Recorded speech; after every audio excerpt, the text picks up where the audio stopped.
Her name was Lucia. She lived on the fourth floor of a building no one ever looked at twice. The paint on the walls had long faded, the hallway smelled faintly of dust and old wood, and the elevator always groaned before it stopped. No sugar, no milk, just bitterness and heat, the way she liked it. She'd watch the trees across the street shift from green to gold to bare, and she would listen to the city hum beneath her feet like a song she no longer remembered the words to. But inside her small apartment, the world moved differently, slower, softer, more silent. Every morning, Lucia sat by the same window with a chipped mug of black coffee in her hand. At 65, her life had become invisible. To her neighbors, she was just the quiet woman on the fourth floor. Some remembered she had once been a teacher. Others weren't sure if she'd ever worked at all. Children said she smelled like old books and mint. Adults said she smiled too little and watched too much. A few plants she watered more out of ritual than hope, and a leather-bound notebook that lived on her table beside a fading lamp. She would write in it from time to time. Not full pages, just fragments. A line, a word. Something she overheard at the market. Something she remembered from childhood. Something she hadn't told anyone. But none of them really knew her. None of them ever asked. She kept it on her desk for a while, untouched, waiting for the moment she'd feel brave enough to begin. "No," she said, "but I've held many children in my heart." The sky was the color of ash, and the wind whispered like an old friend trying to remind her of something she'd almost forgotten. But life got louder, and the moment never came. Then he ran off, forgetting her the moment he turned the corner. Minutes, maybe hours. After he passed, she packed it away, sealed it like a memory, tucked it in the back of the closet behind old coats and forgotten holidays. And Lucia, she never told. Just the sound of the wall clock ticking like a patient heartbeat and the occasional creak of floorboards when she walked from the kitchen to the window and back again. Waited for a hum, a flicker, anything, but it didn't respond. Not loudly, not all at once, just a flicker. Not that she didn't have a story, she just didn't think it mattered anymore. Her husband had died 3 winters ago. A quiet ending to a quiet life. He had been the only one who'd seen her, really seen her. The only one who remembered that she once dreamed of writing a book, a real one. Like old friends returning after a long separation, a few lines about a child who never raised her hand in class. No structure, just moments. A mother who never made it past the first page of the story she meant to read. She wrote about the memory of her husband's last breath. How he smiled at her even as the machines flickered and the nurses whispered. She wrote about the letters she never sent, the apologies she never gave, the forgiveness she never asked for. A man with soft eyes who used to believe in dreams, even the kind whispered in kitchens between washing dishes and folding laundry. Not journal entries or half-finished poems, but pages that held someone's breath, pages that made someone pause and whisper, "That's me." She wrote what I could never say. Years ago, he'd gifted her an old typewriter. Heavy, stubborn, beautiful. The silence in her apartment was not sad. It was chosen. No television. No radio. Her hand ached. Her eyes burned. But her heart felt steady. She had a small shelf of books. Stories she had read so many times she no longer needed to open them. Once a little boy from down the hall asked her, "Are you a grandma?" She didn't update her social media. She didn't have any. She didn't tell the neighbors. Not even the friendly woman across the hall who sometimes left fresh muffins by her door. Lucia had smiled softly. He didn't understand, but he smiled back. That night, Lucia sat by the window and watched the streetlights blink on one by one. The stories poured out like they had been waiting for her all along. Characters she never planned, memories she had forgotten, scenes that felt like dreams but somehow truer than reality. She lit a candle, not for light, but for company. Then she opened her notebook and simply began. And then, for no particular reason, she stood up, walked to the closet, and pulled out the box. The typewriter was heavier than she remembered.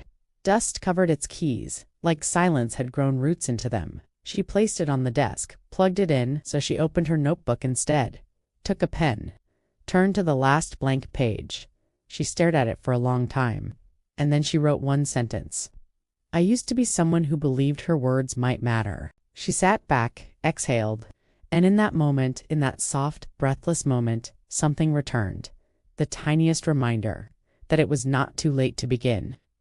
Lucia didn't write to impress. She wrote because the silence inside her had finally grown too loud. It started that night. the rain falling like soft punctuation against the glass, the wind weaving through the cracks in the window frame, and the world outside slipping gently into its usual rhythm of forgetting. The words came slowly at first, hesitant. Lucia wrote with no outline, truths she had carried for too long, buried too deep. She wrote about the guilt that clung to her when she retired, not because she missed the work, but because no one seemed to notice she was gone. Tears blurred the ink more than once, but she didn't stop. Because the truth is, sometimes the most powerful stories begin not with inspiration, but with ache. She wrote through the night. When dawn crept in, casting pale light across the floor, Lucia realized she had filled 30 pages. For the first time in years, she had said something real. Not out loud, not to anyone else, but to herself. And that was enough. She placed the pen down gently, closed the notebook, and pressed her palm against its cover, like sealing a letter to a future she still wasn't. Sure, she believed in. The next morning she wrote again, and the next, and again. She did not call herself a writer, because this wasn't about becoming something. It was about becoming herself again. She started skipping the market on Sundays just to stay home and write. She stopped caring whether the story had a beginning, middle, or end. She wrote because when she didn't, her chest felt hollow. She wrote because when she did, she remembered who she used to be. The girl who once fell in love with words before anyone told her she needed permission to use them. One afternoon, she reread the first line she had written. I used to be someone who believed her words might matter. She smiled and added another sentence beneath it. Maybe I still do. Weeks passed. Lucia's notebook filled steadily with ink and courage. What began as scattered thoughts slowly gathered into chapters. Not perfect ones, not clean or conventional, but raw and living. The kind of chapters that don't need polish to feel honest. She still hadn't told anyone. Not because she was hiding, but because the world had already taught her that some dreams are too delicate to survive the weight of other people's opinions. But one morning in a cafe she had visited for years, something shifted. She was sitting at her usual table near the window, a mug of tea beside her, fingers gently skimming the edge of the page. She was reading something she had written the night before. A conversation between two sisters who had stopped speaking decades ago, when a young barista approached, balancing a tray of croissants. He glanced at her notebook and smiled. That's a lot of writing, he said. Are you journaling, or? Lucia looked up and replied softly, I'm working on a book. He blinked. A beat of silence. She didn't know if they were laughing at her, but she didn't need to. She knew that tone. That air of surprise, not at her writing, but at her audacity to try. Then a quick smile, too quick. Oh wow, that's awesome. His voice lifted at the end like a question. Like disbelief dressed up as encouragement. Then he walked away. She watched him return behind the counter, where he said something to a coworker and both of them chuckled. It wasn't the first time. A few weeks earlier, at a neighborhood brunch, someone had asked her what she'd been doing to stay busy in retirement. I'm writing a novel, she said. There was a pause, a polite, tight-lipped smile. Then someone added, That's sweet. Maybe I'll write one too, when I finally get time. She printed her manuscript, carefully edited and re-edited the first 10 pages. Wrote a humble, the harmless kind, wrapped in sugar. But Lucia knew better. But heartfelt letter of intent, and selected 3 small publishers that accepted submissions from unknown writers. Laughter followed. The world has a way of laughing at what it secretly envies, especially when it comes from someone they thought had already missed her chance. She smiled that day too, but something shifted. 3 little lifeboats sent into a sea of noise, not in her faith, but in her resolve. That night she sat at her desk, hands curled over the keyboard of her old laptop, and whispered to herself, They don't see the years I carried this story without a voice, but she also knew this. She had done it. They don't know what it costs me to believe again. She typed 4 hours. And the next morning she did something terrifying. She Googled how to publish a book. She read for hours about query letters, agents, slush piles, rejection rates, formatting guidelines. Her heart beat louder than it had in years. Not gone, just quieter. Like they were asking if they still had permission to exist. The other one, the one that used to echo in dreams, the one she thought she'd buried. With trembling hands she clicked send, a bit longer this time. Kind, even encouraging. Funny, she hadn't heard her own voice in a long time. Not the one that came out of her mouth. Then again, a familiar dismissal, cloaked in professionalism. She closed the laptop and sat still for a long while, hands folded in her lap. The kettle whistled in the background. She didn't move, just one copy. She held it like something fragile and sacred. No blurbs. She knew the odds, knew the silence might return. No author photo with confident eyes and a perfect smile. Just words. Just her. Unfortunately, this manuscript does not align with our current publishing direction. She bound it by hand. How to upload her manuscript. How to price it. And again, 3 queries. For the next week, she checked her email every morning like opening a door to both hope and heartbreak. She had dared, and no one. Not a smirking barista, not a brunch guest with hollow compliments. Not even the voice of doubt that still whispered some nights. Could take that away, because the moment she hit send, Lucia wasn't just a woman with a notebook anymore. She was a writer. The first rejection came 4 days later. A brief email, 2 sentences. Polite, impersonal, efficient. Thank you for your submission. Lucia read it 3 times, not because it hurt, but because it felt like déjà vu. How to design a simple cover. How to breathe despite the fear. Later that evening, she tried to write again, but the words came slower. Just an old woman with a heart full of stories and a finger hovering over a screen. She whispered to them, "I'm still here." The second rejection came a week after that. That her warmth didn't shout. It lingered. That her words didn't explode. They unfolded. But now she wasn't waiting for permission. That the world might miss her brilliance.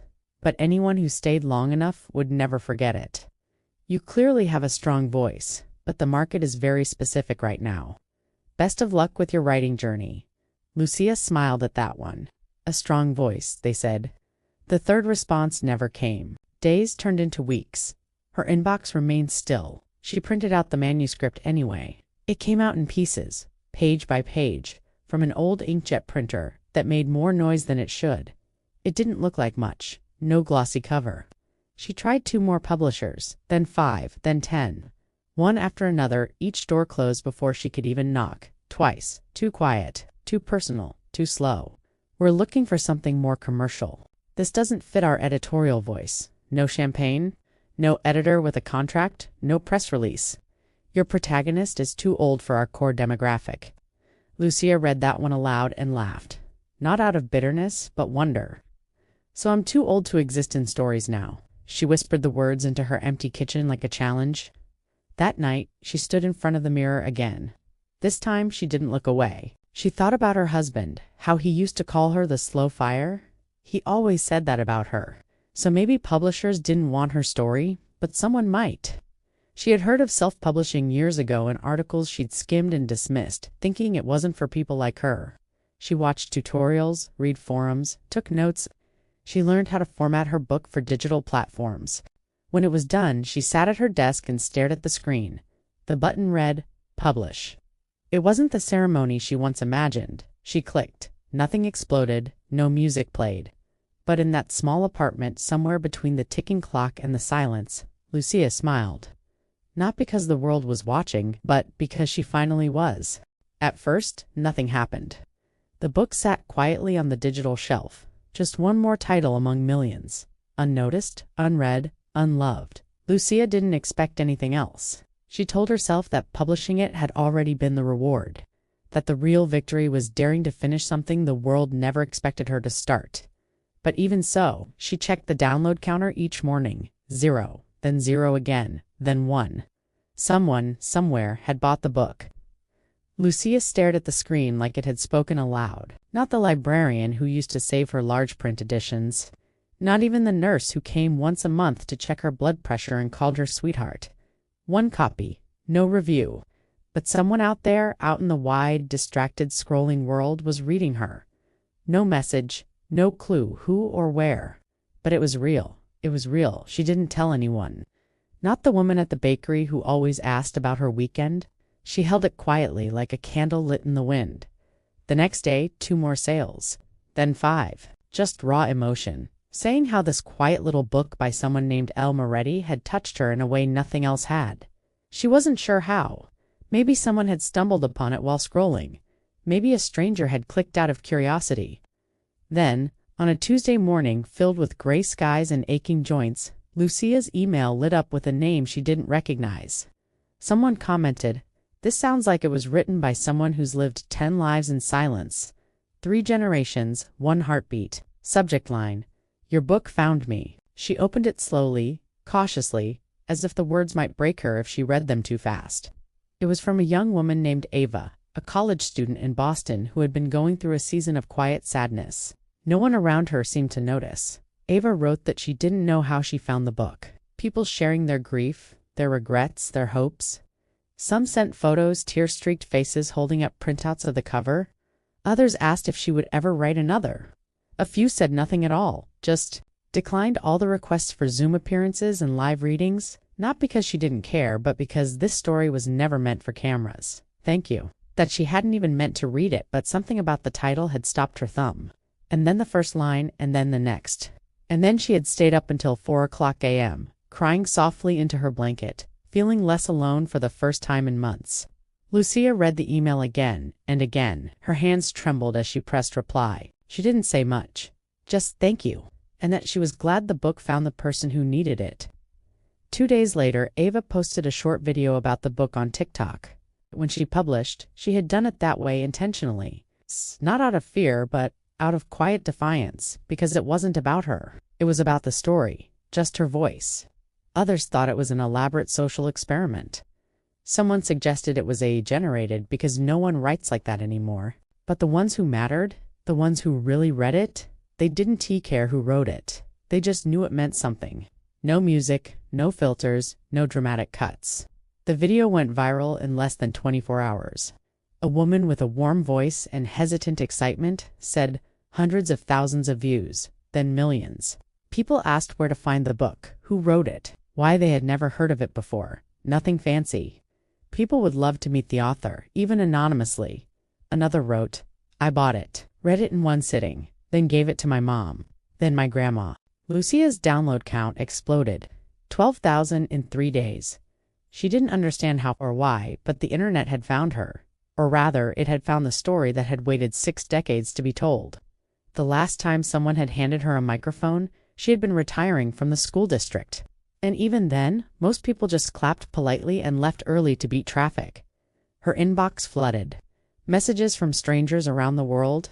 Lucia wore a gray dress she hadn't touched in years, buttoned all the way to the neck. She tied her hair back, put on earrings for the first time since her husband passed. And tonight, we'd like to honor that voice. For the first time in her life, Lucia wasn't invisible. Her voice shook as she read a paragraph about grief, the one Lucia had written the night. She sat alone in her kitchen with nothing but candlelight and memory. But she didn't go on TV. She didn't give interviews. She turned down podcast invitations. He paused halfway through, breath-catching, and said, "It was meant for quiet rooms, for long nights, for aching hearts. It was meant for people like her." She did one thing, though. She ordered a single paperback copy of her book. Professionally printed, glossy cover, her words perfectly bound. When it arrived, she opened the package slowly. Not a crowd, not hundreds, but a room of maybe 30 people. Chairs pulled close together, holding copies of her book with underlined passages and folded corners. "If you are, we just want to say thank you, and you're welcome here as yourself." She held it like a newborn. She read the dedication aloud to the empty room. "For the ones who thought they were too late, you're not. You never were." Then she placed it gently on her bookshelf. She didn't speak right away, just stepped forward. The librarian's eyes widened. A few people gasped softly. One woman's hand went to her chest, right between the novels she used to read over and over again, dreaming that someday her story might sit among them. The name on the cover was not her full name. It read, Elle Moretti. Just the initial, just a whisper of her identity. But now people wanted to know, who was Elle Moretti? Blogs speculated. Readers shared theories. Some thought it was a pen name for a famous author writing under disguise. A man whispered, "I haven't cried in 12 years, until your book." A young girl asked if it was okay to write, even if she was still afraid. Still, the mystery grew. One afternoon, Lucia received a call from the local library. "We'd love to host a small reading for your book. Just a local gathering." Lucia paused. No one had invited her to speak in years. She almost said no, but something inside her, the same flicker that made her write that first sentence, whispered, "This time, let them see you." so she said yes. The reading was scheduled for a Thursday evening. Rain fell softly that day, just enough to make the sidewalks shimmer. She walked the 6 blocks to the library, slowly, with purpose. When she arrived, the back room was already full. They didn't know who she was when she walked in. She took a seat near the back and listened. The librarian began. "We don't know who El Moretti is, but their words have changed people." Then, without introduction, the librarian asked if anyone wanted to share a passage that moved them. A woman in her 40s stood up. Then a man read aloud the scene of the daughter returning home after 30 years. "It's like she wrote my story before I lived it." Lucia felt something inside her begin to tremble. It wasn't pride. It wasn't even joy. It was recognition. The rarest kind. The moment when a part of you that's been invisible is finally reflected back. When the reading ended, the librarian stepped forward. "We were told the author might be here tonight," she said, scanning the crowd. The room fell silent, and Lucia stood, a slow, small motion, quiet as the turning of a page. Lucia nodded once, smiled, and said, "I'm El Moretti. My name is Lucia." That was all. And in that moment, something extraordinary happened. No one applauded. No one rushed her with pens or questions. They simply stood, slowly, one by one. In a silence deeper than noise, a silence filled with understanding. It was not the kind of silence that hides people. It was the kind that honors them. Lucia looked around that small room and saw what she had never expected to see again. Belonging. Afterward, a few people approached. Not to gush, not to flatter, but to connect. They shared stories, quiet ones, long-held ones. Lucia placed a hand on her shoulder and said, "Especially if you're afraid."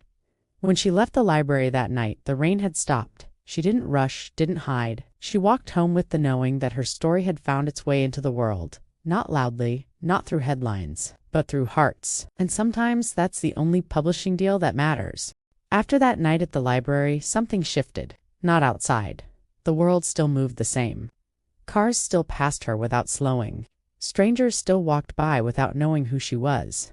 The headlines still belonged to younger names, louder voices, shinier things. But inside, Lucia no longer wrote to survive the silence. She wrote within it. She wrote with it. She no longer feared the quiet. It had become her ink. Not fame, not attention, just the sacred discipline of telling the truth. Each morning, she returned to her desk not to chase an audience, but to answer a calling. Her second book came slower. It wasn't a sequel. It wasn't designed to please anyone who had read the first. It was something deeper.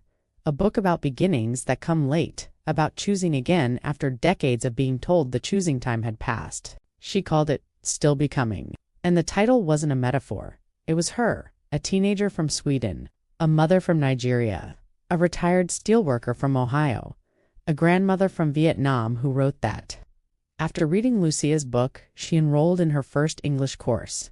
She was still learning how to live, still discovering how grief carves out space that over time becomes capacity, still remembering how to say yes without permission. She began receiving letters now, handwritten ones, real ones, in ink that smudged and paper that smelled like sincerity.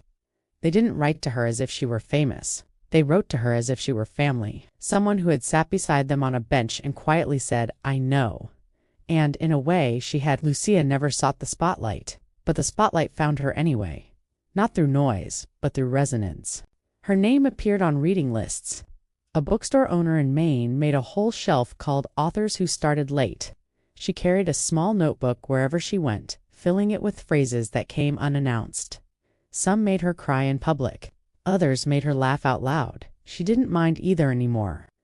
An agent offered to represent her. A well-known podcast requested an interview.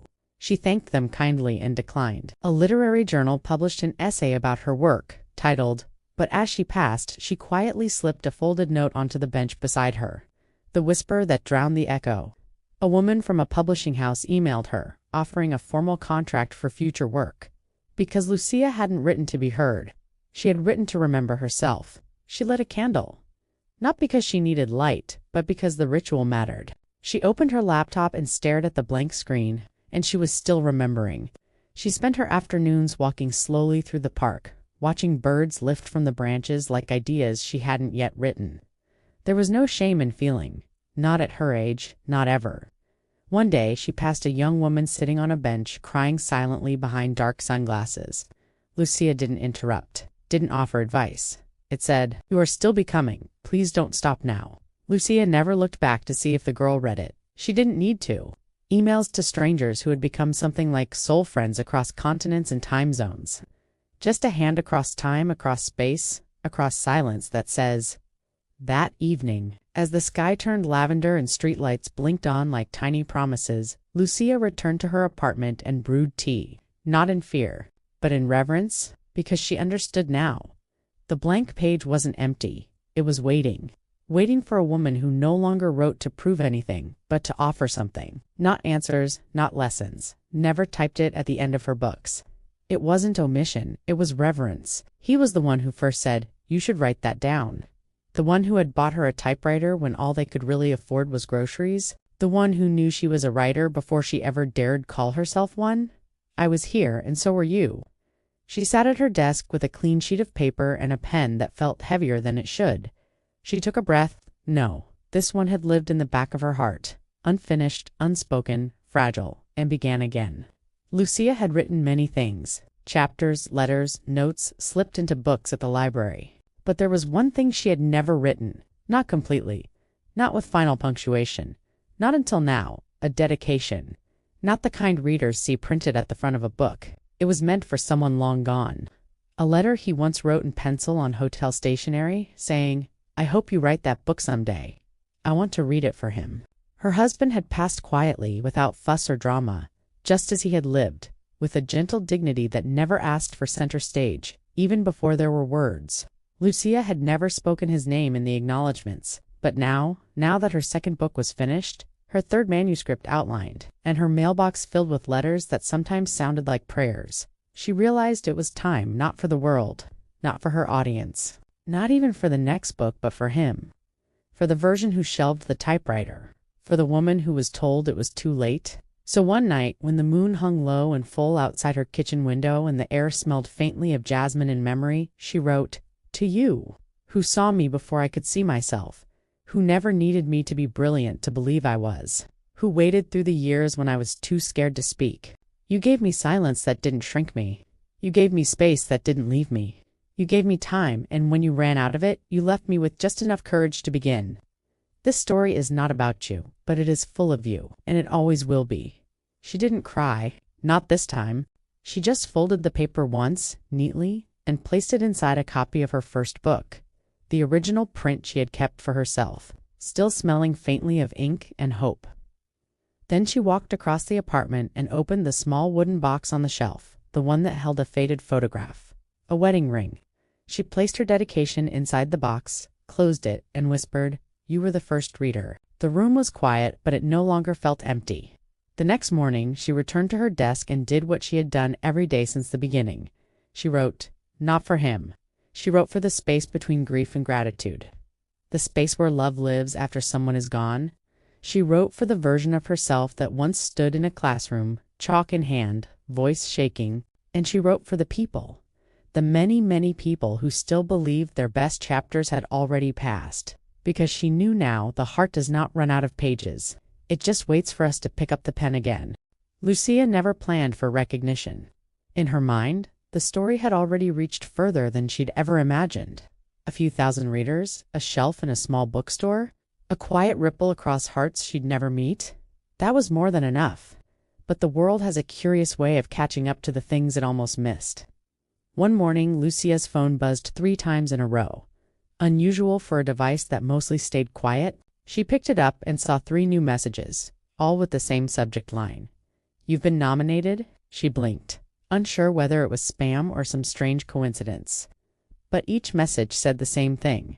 Elm Moretti had been shortlisted for the Grand Horizon Literary Prize, an award usually reserved for debut authors under 35. A mistake, surely, or a miracle, maybe both. And perhaps more than that, your story. The story behind the story has reminded us all that voice has no age and impact has no expiration date. She read the email from the committee twice. Your work has moved generations. They invited her to attend the ceremony, of sitting in a room where names were followed by applause and accolades. She didn't belong there, not really. One navy blue dress, her soft-soled shoes, a copy of her book, worn at the edges, and in the side pocket, the dedication she had written for him, folded gently like a keepsake. Lucia hesitated. Not for them. Then a small round of applause broke out. Not loud, not chaotic, but full of reverence. For the girl who never thought she'd be invited, but a debut that defied time itself, it wasn't fear, it was unfamiliarity. The idea of standing under lights, of walking a carpet, and then, near the end, the host took the stage and said, but something inside her, maybe curiosity, maybe defiance, whispered. Lucia moved softly between the tables, unnoticed, unbothered, until someone pointed, she wrote, in the margins. In the quiet, in the shadows, the world too often forgets. Go. So she said yes. Quieter, young, old, eager, tired, some filled with admiration, others with surprise, but all listening. She wasn't followed by publicists or assistants. She wore no designer labels, just grace, that stories expire if left untold too long. She found an old suitcase and packed it slowly, methodically. When she arrived at the venue, the doorman looked twice. She was older than most guests. Inside, the ballroom shimmered with chandeliers and white tablecloths.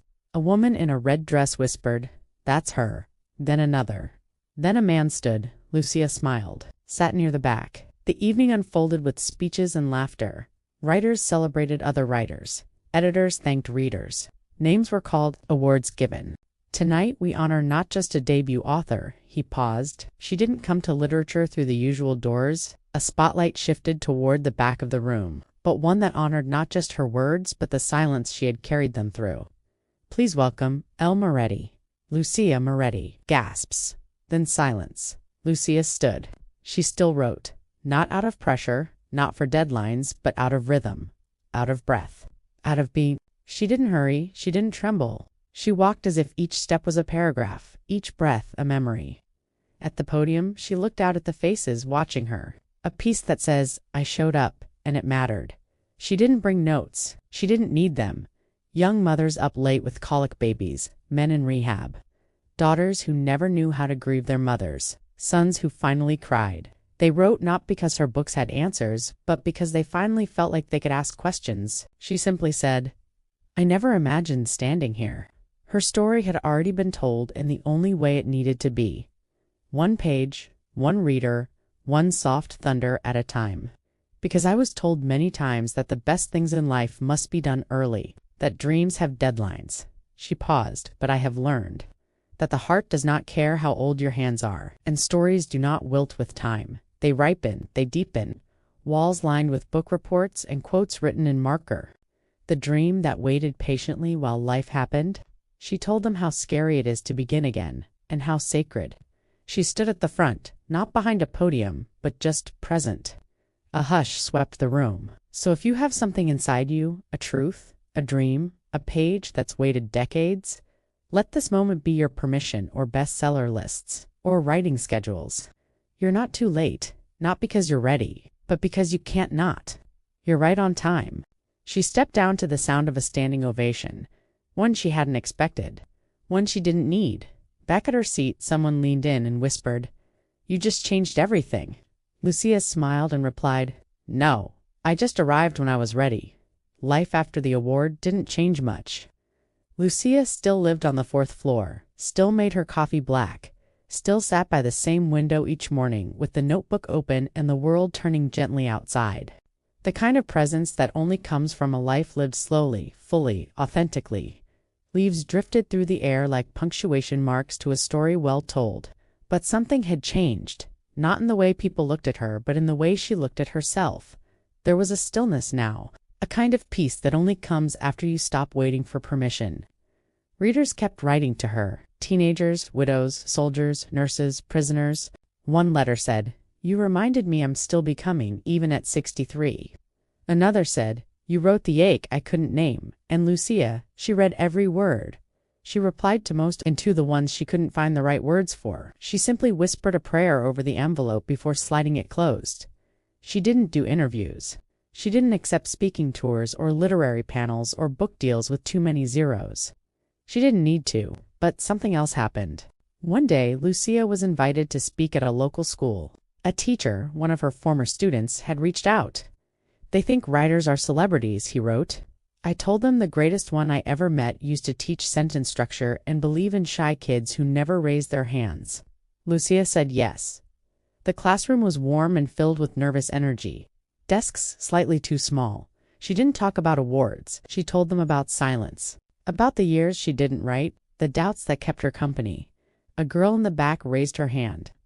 "How do you know when it's your time?" she asked. Lucia smiled, walked to the whiteboard and wrote, "When the silence stops comforting you and starts haunting you." She turned back and said, "That's when you begin." Afterward, the students lined up one by one, not for selfies or signatures, but for something rarer: connection. One boy pressed a folded poem into her hand and whispered, "I didn't show this to anyone, but maybe now I can." A girl hugged her without a word and cried. Lucia held them all, not with arms, but with presence. When she walked home that evening, the sun was beginning to set, golden light spilling across the sidewalk like a blessing. She paused at the corner, watching the world move, and for once she didn't feel like she had more to say. Because sometimes the most powerful thing a writer can do is live a chapter without writing it down. She went home, put away her pen for the night, lit a candle, and let the quiet speak for her.